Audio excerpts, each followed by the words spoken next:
Chinese authorities increasingly use term Xizang, official English spelling of name used by China's ethnic Han majority for Tibetan homeland on country's western border. This shift coincides with a broad assimilation drive that has intensified under Chinese leader Xi Jinping, who has targeted China's ethnic minorities' remote regions and sought to forge a single national identity focused on loyalty to the Han majority, the Communist Party. Amid these efforts, Beijing is also accelerating preparations to fight over election successor of current Dalai Lama, spiritual leader Tibetan people, who will turn 89 in July. China's official atheist leadership accused him of being a separatist and insisted that they choose the next incarnation of the Dalai Lama. For decades, Chinese officials and state media have often referred to Tibet in English-language communications using a name commonly used in the West. This began to change in recent years, when the Chinese Foreign Ministry and a nationalist party tabloid began using the word Tibet. Xizang is the standard romanization of the region's Mandarin Chinese name, roughly pronounced Xizang. Beijing has increased its use of the Xizang label in recent months.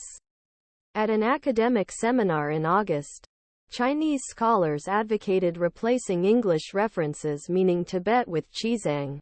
This view was supported on social media by the party establishment that handles ethnic issues.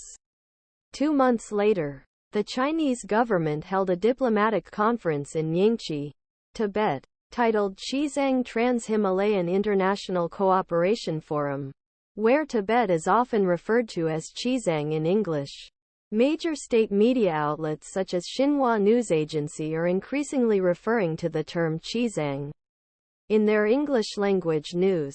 The most credible use of Xizang occurred in November, when the Chinese government's top publicity office published a white paper on governance of Xizang, drawing on references to Tibet used in previous policy documents.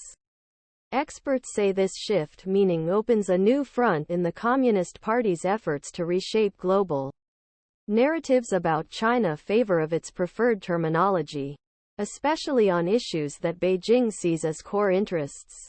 An exile is included. There is an international pro-China constituency that could well be swayed by something like this.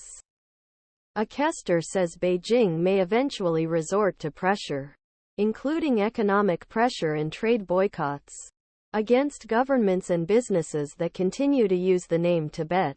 There will be consequences for not using Xizang, he predicted. Communist Party's United Front Work Department, which deals with religious and ethnic issues, State Council Information Office, publicity arm of Chinese government, and China's Ministry of Foreign Affairs did not respond to requests for comment.